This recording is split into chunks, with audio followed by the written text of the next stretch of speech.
Boa noite, a senhora e o senhor. Eu quero aqui hoje expressar o meu sentimento com a nossa educação do país. Nosso país precisa ter um investimento maciço na educação, mas não é investimento só em construir escola. Nós vamos investir no professor, investir na tecnologia da escola, qualificando o professor, remunerando bem esse professor. Porque a educação é o alicerce, é a base para a construção de uma sociedade.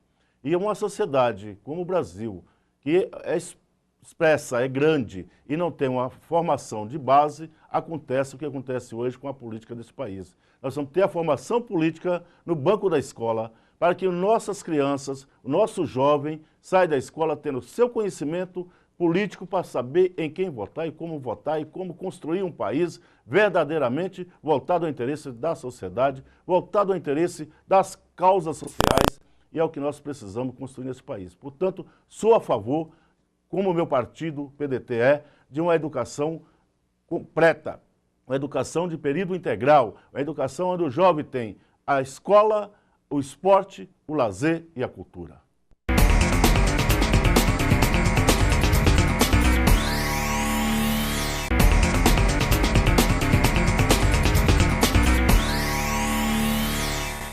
Boa noite, a senhora e o senhor. Eu quero aqui hoje expressar o meu sentimento com a nossa educação do país.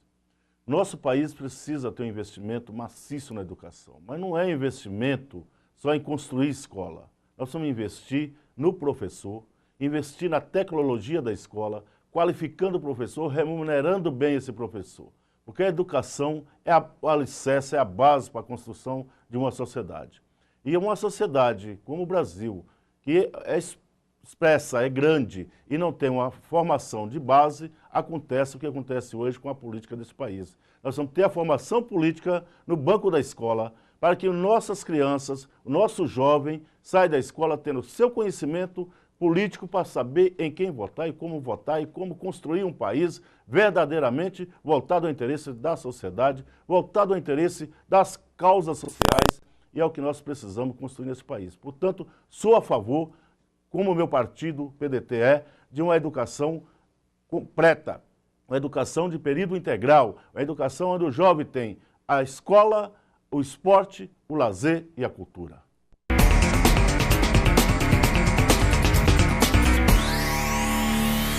Boa noite, está no ar o programa Voz do Trabalhador. A você, minha amiga, a você, meu amigo, a você, trabalhador, trabalhadora.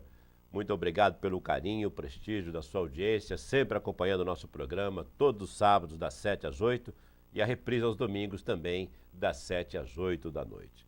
Se você tem um amigo, se você comentou sobre o programa e esse amigo não é assinante da NET, pode passar a mensagem para ele que também pode acompanhar o nosso programa, mesmo não tendo a NET. É só acessar www.d11.com.br. Através da internet ele vai conseguir acompanhar nosso programa na íntegra, no mesmo horário da TV, das 7 às 8 da noite no sábado e no mesmo horário também aos domingos. Tá ok? Espalhe a notícia aí, vamos crescer essa família do programa Voz do Trabalhador para que nós possamos juntos estar discutindo e debatendo os problemas da nossa cidade e de toda a sociedade, porque nós precisamos falar mais, quebrar as fronteiras de Guarulhos, lutar por nossa cidade, mas ultrapassar as fronteiras porque Guarulhos não é uma ilha. Vamos discutir a sociedade num todo, a âmbito estadual e também nacional. E no programa de hoje, como sempre, recebemos aqui grandes personalidades. Hoje eu tenho a honra de receber uma enciclopédia em nosso estúdio. Um homem que não é que ele conhece, não é que ele sabe, mas que viveu a história, a transformação industrial no país, em São Paulo, a transformação política no nosso país. O homem que viveu e transformou e participou da transformação também do sindicalismo em nosso estado e no nosso país. Eu tenho a honra de receber hoje aqui um dos grandes homens em que eu tenho respeito e admiração de sempre. Cada vez que eu sento para conversar com ele é um aprendizado. Cada vez que converso, 10 minutos de conversa é uma lição que você tem na sua vida. Hoje estou recebendo com muito prazer aqui, mais uma vez, o senhor Edmilson Felipe Neri. Ele foi reeleito em 2013 para presidir a ATMAG, Associação dos Trabalhadores Metalúrgicos Aposentados de Guarulhos, com 97,6% dos votos apurados. Então você veja bem o que é o valor de um cidadão, de um líder, de um homem que há anos vem à frente de uma associação e que é reeleito com quase 100% dos votos. Isso mostra a responsabilidade, o comprometimento e, acima de tudo, a lisura, a honestidade e a capacidade à frente dessa entidade. Senhor Edmilson, prazer estar recebendo o senhor mais uma vez aqui no programa Voz do Trabalhador. Boa noite, e eu é quem agradeço pelo convite, estarei sempre aqui na hora que for convidado. O senhor foi reeleito, é histórica, né? 97,6% dos votos apurados. É uma grande responsabilidade, né? É uma responsabilidade porque eu nunca fiz um trabalho que não fosse ligado não só ao metalúrgico, é o proletariado brasileiro. E desde de criança, porque acompanhei sempre o meu pai, que era de tendência de socialista, de esquerda, e hoje isso aí já caiu até da moda. Mas sempre fui, eu era um diretor, fui e sou. Eu, no meu cargo, eu nunca fiquei de porta fechada, nunca fui de ficar escondido. Eu fui sempre de porta de firme e vou morrer com essas ideias. Para mim é certa, para outro pode ser louca, pode ser maluco, mas continuarei assim. Não, mostra, os dados aqui mostram que o senhor está no caminho certo. Com essa votação, com esses números, não tenho o que questionar.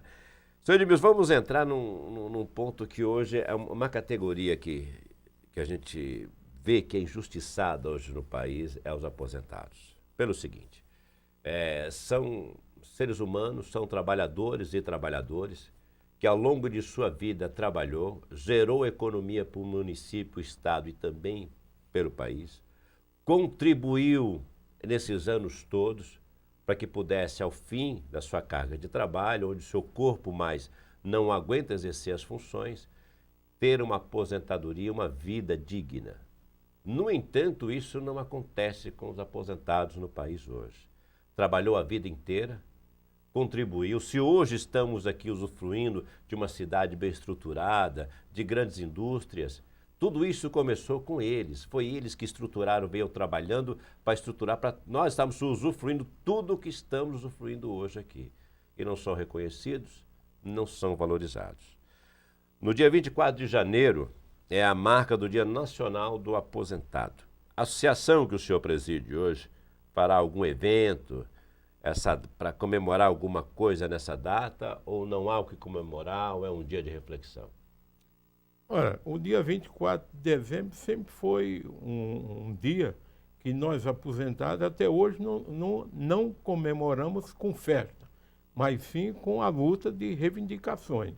Muita existia antes, e hoje principalmente que temos o Sindicato Nacional de Aposentados, que criamos, que já está completando os 15 anos, e sempre, todo ano, agora mesmo no dia 21, nós temos um evento que vai ser realizado em São Paulo, um tipo de protesto contra todos esses problemas que estão acontecendo.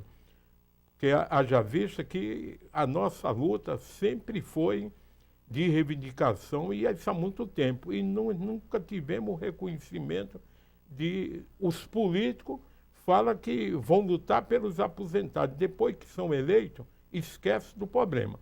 Pouco, e aquele pouco não tem a força de fazer as coisas mudar. Agora, há pouco mesmo, nós tivemos uma reivindicação nossa, que era o sonho, que era o problema da desaposentadoria, que está no Supremo, vencemos em todas as instâncias, mas estamos no Supremo Tribunal Federal.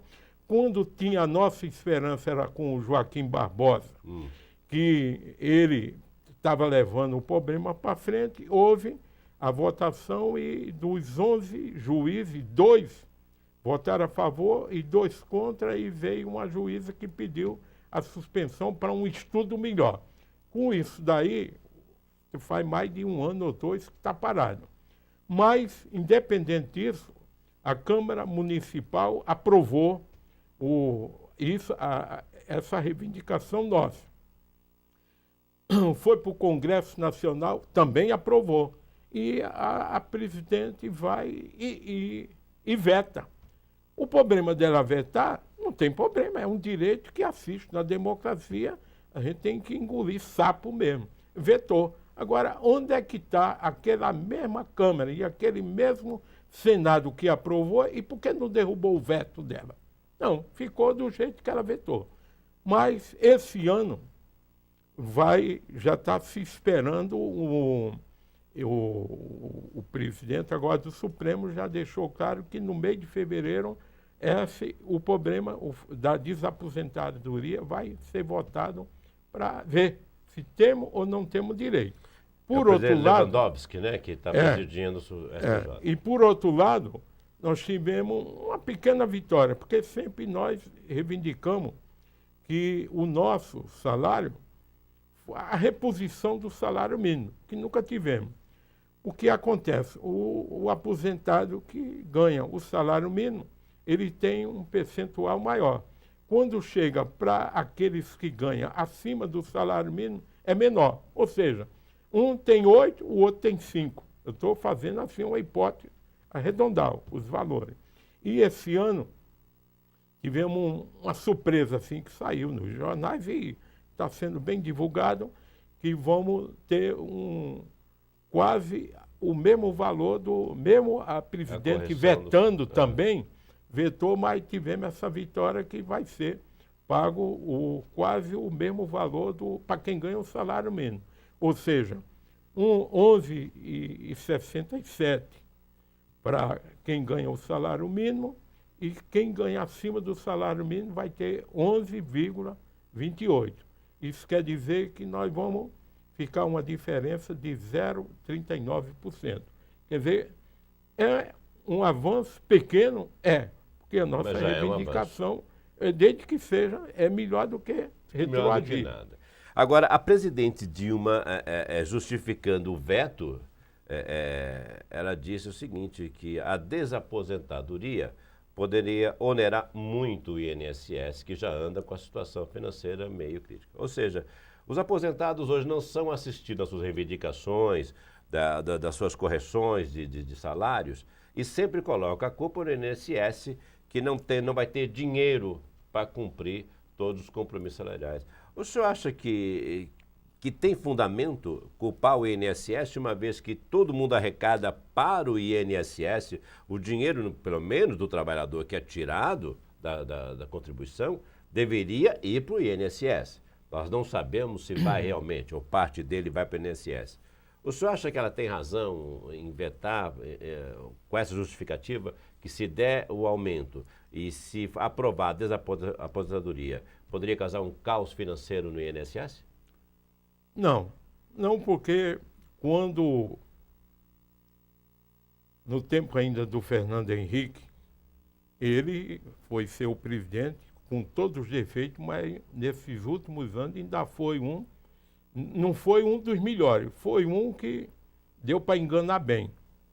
Mas o Fernando Henrique, na época, essa reivindicação é feita já antes dele. Mas uma das coisas que foi quando ele fez os fatores, ninguém nem via falar nisso. Previdenciário, ninguém nem sabia o que era isso. Mas ele, junto com a COJA, implantaram isso e o povo não tem arma na mão, compreende? Nunca tivemos líder. Sangrou o aposentado. Sangrou o aposentado. E o aposentado, depois de tudo isso aí, quer dizer, que não era para votar, podia votar até no demônio, mas nunca no Fernando Henrique. Não, deu mais 4 anos de presente para ele. Ou seja, em vez de 4, ele ficou com 8 anos, foi quando houve o problema de reeleição, que o PT sempre foi contra e que hoje defende ficar 30 anos no poder. Não só 8 anos. Se depender dele, vai para 30. Não sai mais. Não sai mais.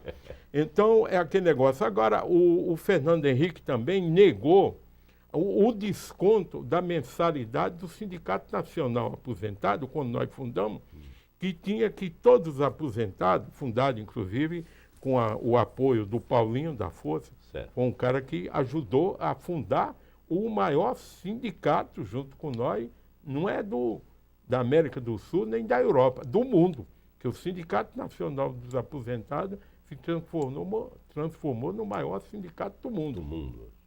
De aposentados. Mas ele negou aquele desconto que todos os aposentados aprovou num congresso na Praia Grande de 0,5%. Ou seja, o cara ganhava 1.000 e ia descontar 0,5%. E isso representava muito pouco, mas era de todos os aposentados, que é um número grande.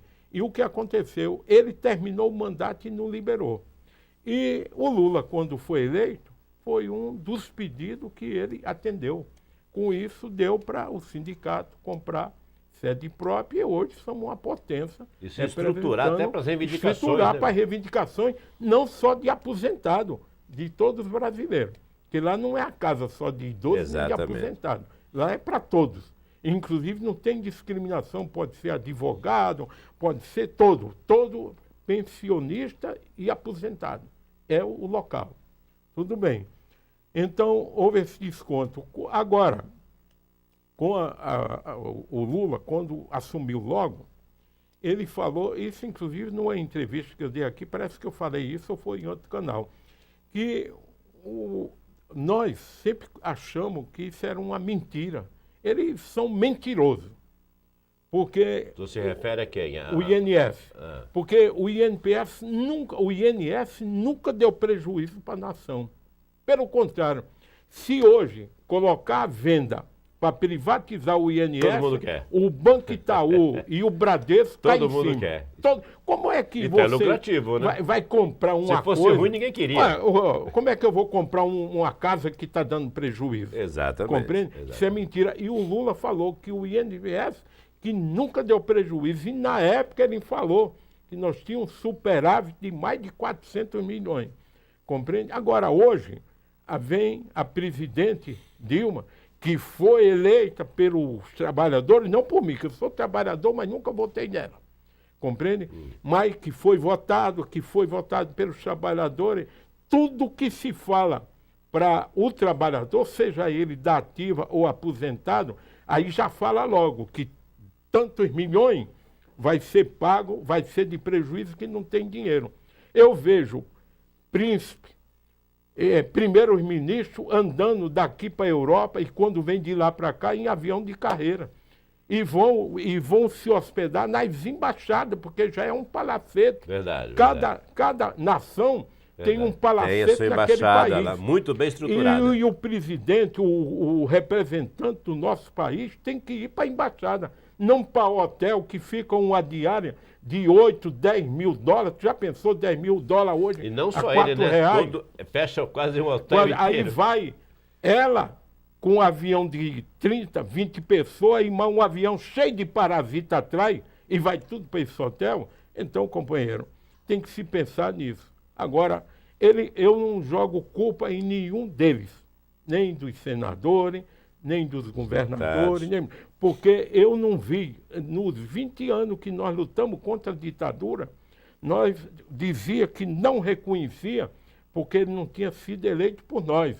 Foi nomeado. O governador nomeado, o prefeito nomeado, tudo era nomeado. Então nós entendíamos que tinha que eleger. Certo ou errado, então, certo ou errado, estamos elegendo. Estamos elegendo. Quando o Pelé falou que o povo brasileiro não sabia votar, 30 anos atrás, falou que ele era racista, que ele era preto, que era isso aqui. Agora hoje é branco, tudo fala que o brasileiro não soube votar. Muito bem, nós estamos aqui com o presidente dos aposentados do Sindicato dos Metalúrgicos de Guarulhos, do senhor Edmilson. É um homem que, como eu disse no início aqui, ele não conhece a história, ele viveu toda essa história. Então vamos começar agora, e eu quero voltar com um assunto aqui que é muito importante. O senhor tocou no fator previdenciário, que foi muito criticado pelo governo atual, pelo partido